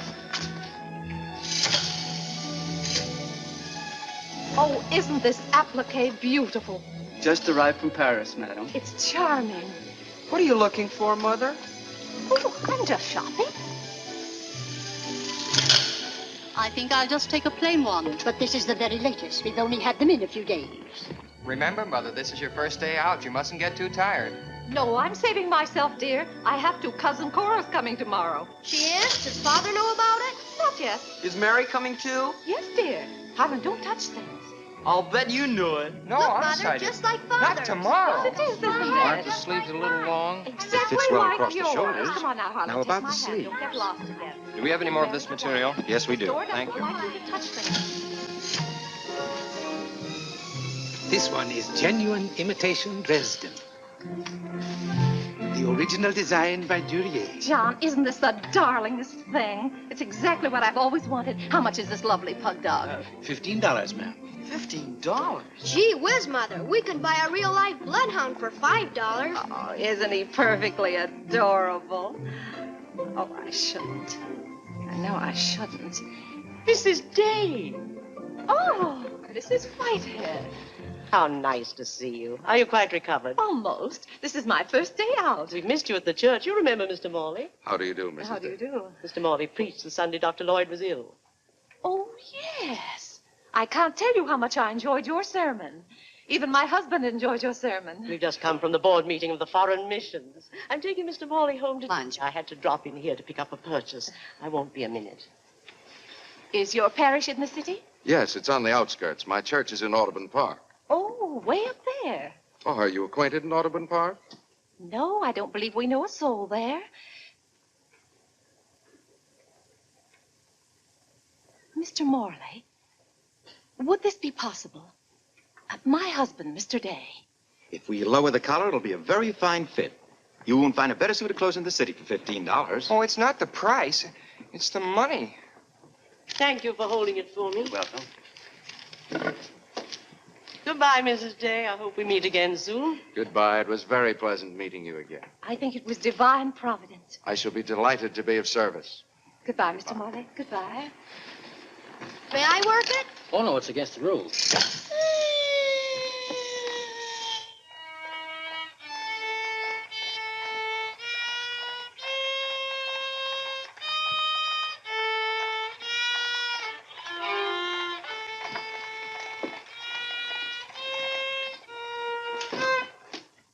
Hello. What did you bring home more medicine for? Dr. Butler paid us off, didn't he? Oh, yes. Oh, Jiminy, you scared me. I've got to take $15 right down to McCreary's. I bought a suit there this morning, and I said I'd have the money this afternoon. Gee, that's too bad. What's too bad? Well, you see, Clarence. What? Dr. Bartlett paid us off in medicine. Oh, Gad! Well, he thanked us, too, for our services to mankind. But my suit, I've got to have it tomorrow. And besides, they're making the alterations. I've got to have $15. Maybe you could offer them 15 bottles of medicine. Oh, they wouldn't take it. McCreary's don't sell medicine. Father. Vinny, I'm home.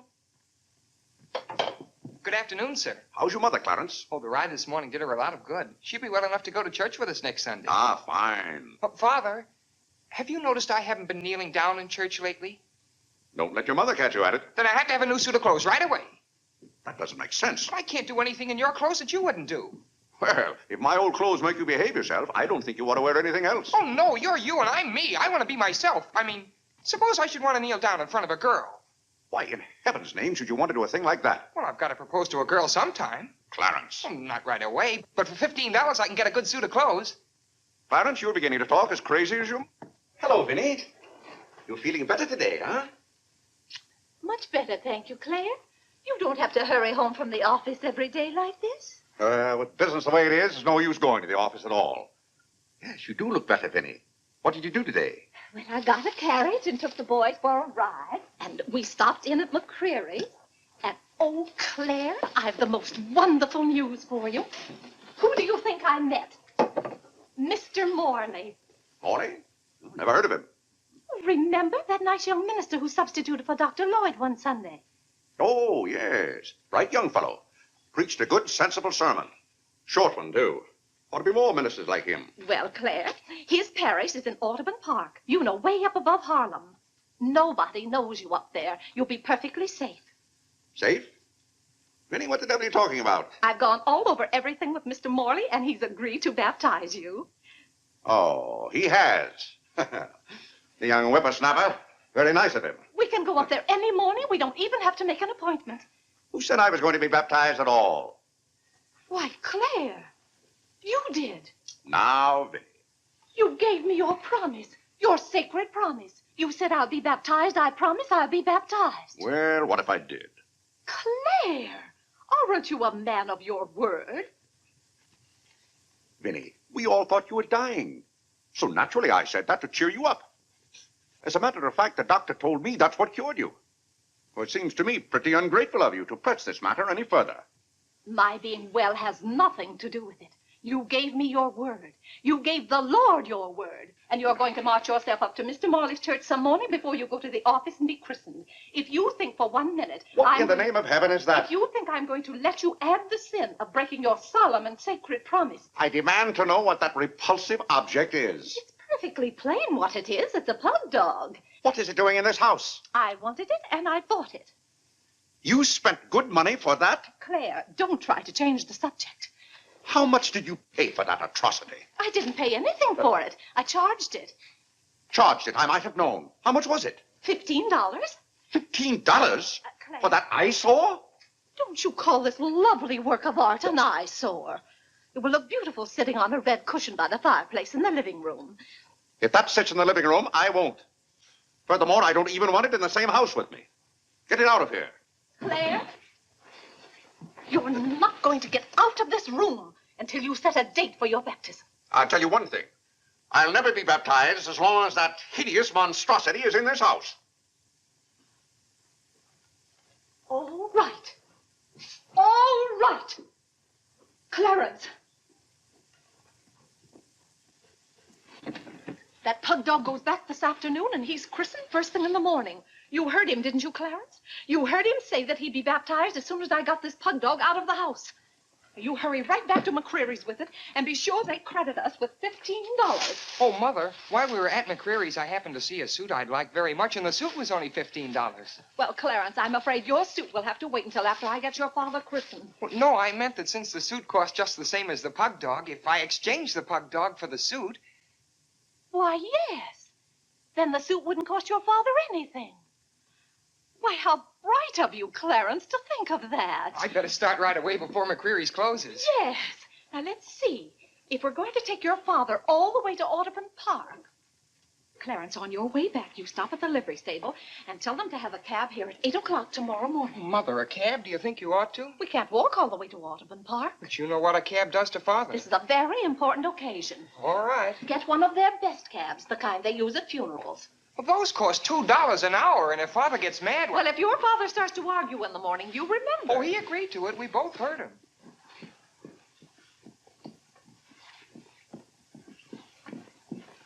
I hope you notice Clarence is returning the pug dog.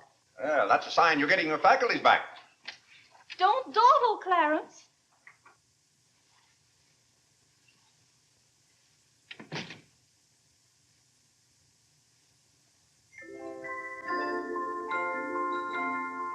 Come to me, sweet Marie, not because your face is fair, dear to see, Vinny, it's good to hear you singing again.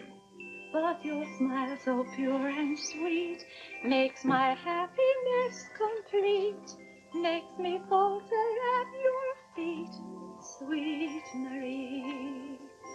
Oh, on the way uptown, I stopped in at Tiffany's and bought you a little something. Thought you might like it. Claire! What a beautiful ring! I'm glad if it pleases you. Oh, Claire, how sweet of you. I don't know how to thank you. Well, it's thanks enough for me just to have you up and around again.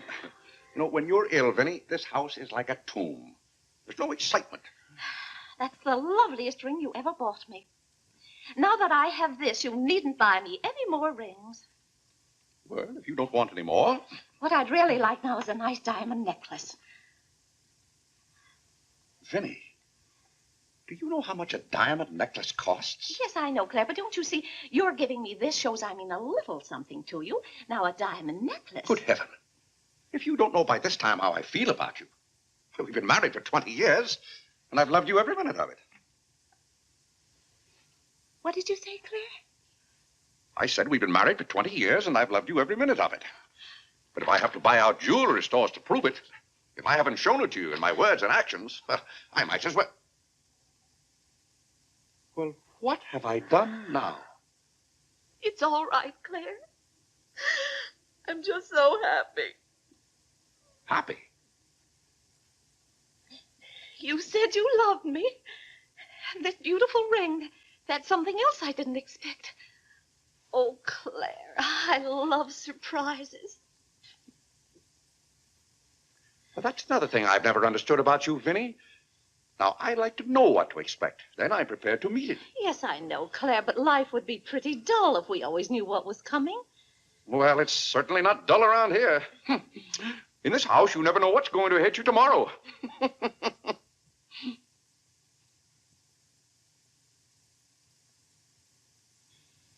Every daisy in the dell knows my secret, knows it well, and yet I dare not tell thee, sweet Marie,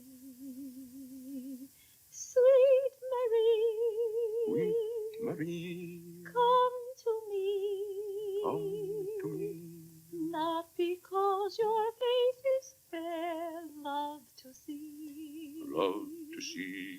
Every daisy in the dell knows my secret, knows it well, and yet I dare not tell, sweet Marie.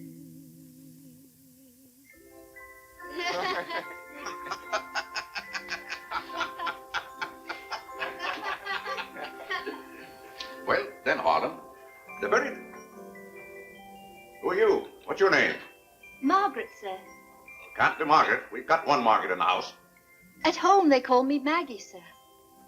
All right, Maggie. If her name's Margaret, that's a good sign. Maybe she'll stay a while. Do you know, boys, your mother used to be just the same about cooks as she is about maids. Never could keep them, for some reason. Well, one day about 14 years ago. Yes, it was right after you were born, John. My, you were a homely baby. Thank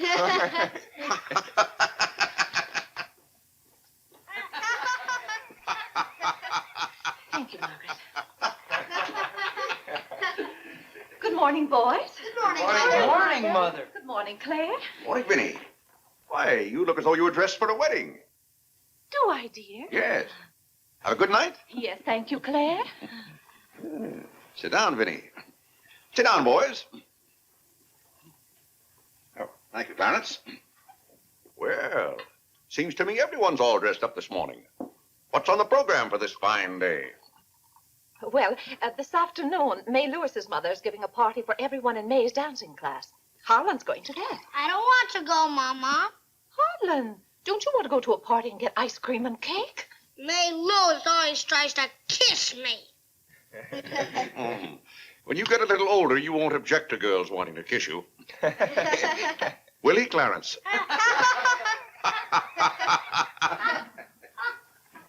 This is for you, Mr. Day. Where shall I put it? Oh, that's for me, I think. Take it upstairs, Maggie. Wait a minute, Maggie. Bring it here. That's it.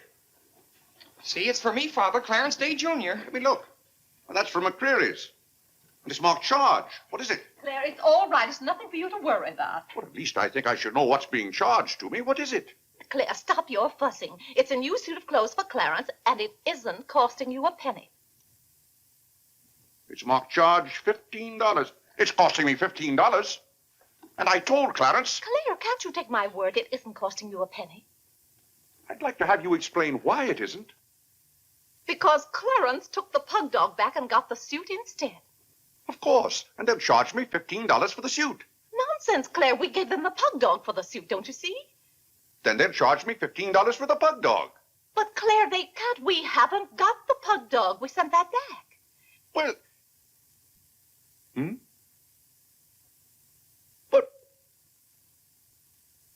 Now, wait a minute, Vinny.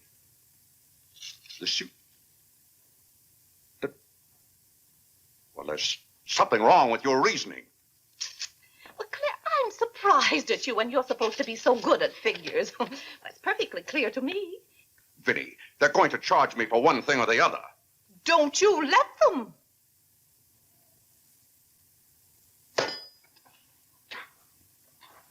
McCreary's aren't giving away suits and they aren't giving away pug dogs. Why, it should be clear to a child that if Clarence sent the pug dog back, they... What? I will not have that botanical freak in this room. John, have you been going around this town selling medicine? Yes, Mother. Dog medicine? No, Mother, not dog medicine.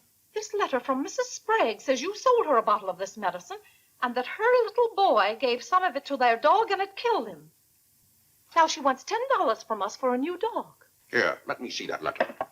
Well, he shouldn't have given it to a dog. It's for humans. Why, it's Bartlett's beneficent balm made from a secret formula. Have you been going around among our friends and neighbors selling some patent nostrum? But it's good medicine, Father. I can prove that by Mother. Vinny, what do you know about this? Well, nothing, Claire. But I'm sure John... No, I mean that day Mother was... That's enough. You're going to every house where you sold a bottle of that concoction and buy it all back. But it's $1 a bottle. I don't care how much it is. Here, I'll give you the money now. How many bottles did you sell? 128. 128? Claire, I always told you John would make a good businessman. Young man, you'll have to come down to my office with me. I'll give you the money to buy back that medicine. $128. And $10 more for Mrs. Sprague's dog. That's $138. Thank you, Vinny. But it's all coming out of your allowance. That means that you'll not get another penny until the whole $138 is paid up. I'll be 21 years old. Oh, Gad! What's the matter, Claire? What's wrong?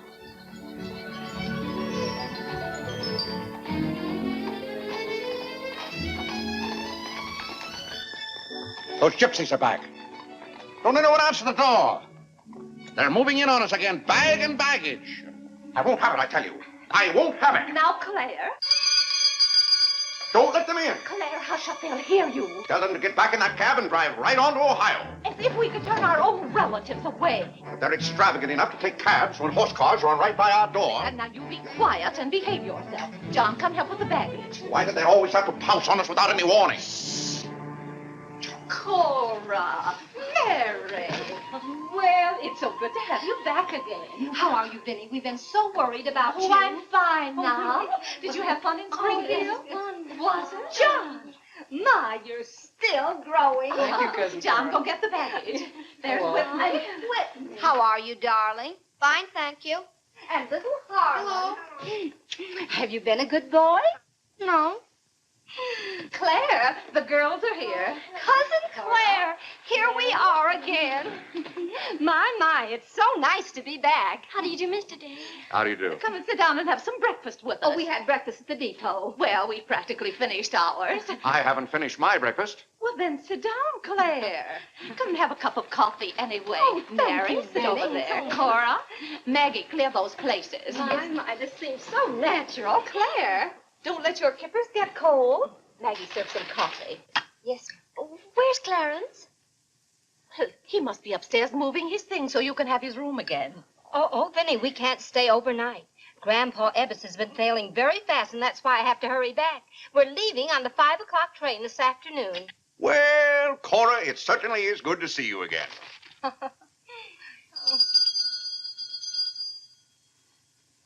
Well, who can that be? Well, this time it can't be another special delivery letter for Clarence. While you were in Springfield, our postman was kept pretty busy. It's the cab, ma'am. Cab? What cab? The cab that's to take us to Audubon Park. Oh, who's going to Audubon Park? We all are. Cora, the most wonderful thing has happened. Claire is going to be baptized this morning. Vinny, what are you saying? I'm saying you're going to be baptized this morning. I am not going to be baptized this morning or any other morning. You promised yesterday that as soon as I sent that pug dog back, you'd be baptized. I never said anything remotely like that. Clarence was right there and heard you. That's why I ordered the cab. The cab. Vinny, you send that right back. I'll do nothing of the kind. I'm going to see that you go to heaven. I can't go to heaven in a cab. Well, you can start in a cab. I'm not sure they'll ever let you into heaven, but I know they won't unless you're baptized. They can't keep me out of heaven on a technicality. Claire, stop quibbling. You may as well face it. You've got to make your peace with God. Until you stirred him up, I had no trouble with God. Harlan, Whitney, come get your Sunday hats. Clarence, John. Yes, Mother? Hurry, we're ready to go. Oh, my prayer book. Harlan, come let me fix your tie. Vinny, are you mad? Was it your plan that my own children should witness this indignity? Why, Claire, they'll be proud of you. I suppose Harlan is to be my godfather. Vinny, I won't go through with this thing. That's final. Well, Claire, dear, if you feel that way about it. I do. Then we won't take the children with us. I'm not talking about the children. I'm ready, Mother. Oh, John. Vinny, I haven't time for anything like that this morning. I've got to take John down to my office with me and give him the money to buy back that dog medicine. But it wasn't dog medicine, sir. Young man, we're starting downtown this minute. You'll do no such thing. You gave me your sacred promise that day I almost died. Yes, and she would have died if we hadn't given her some of that medicine. That proves it's good medicine. You gave your mother some of that dog medicine? John, you didn't. Yes, we did, Mother. We put some in your tea that morning. Oh, John. Do you realize you might have killed your mother? You did kill Mrs. Sprague's dog. John, I'll have to give considerable thought as to how you're to be punished for this. But Claire. No, Vinny. When I think of that day, why, we might have lost you. You're all right now, thank heaven. But what I went through that afternoon, the way I felt, I'll never forget it. You've forgotten it already. What do you mean? That was the day you gave me your sacred promise. Yes, but I wouldn't have given you my promise if I hadn't thought you were dying, and you wouldn't have almost died if John hadn't given you that dog medicine. Don't you see? Well, the whole thing is illegal. Suppose I had died. It wouldn't make any difference to you. You don't care whether we meet in heaven or not. You don't care whether you ever see me and the children again. Now, Vinny, you're not being fair to me. It's all right, Claire. If you don't love us enough, there's nothing we can do about it. But that has nothing to do with it. I love my family as much as any man. All my life, I've struggled and worked just to... Gad, there's that cab.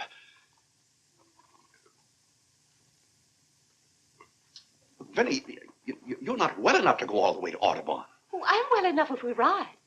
But that trip would take all morning. And those cabs cost $1 an hour. This is one of their best cabs. This costs $2 an hour. Well, then why aren't you ready? Get your hat on.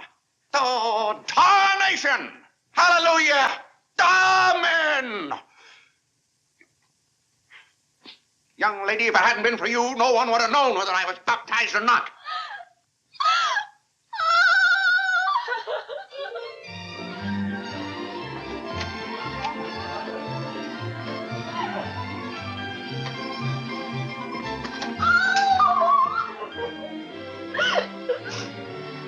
Oh, Gad! Good morning, Mr. Day. Going to the office? No. I'm going to be baptized.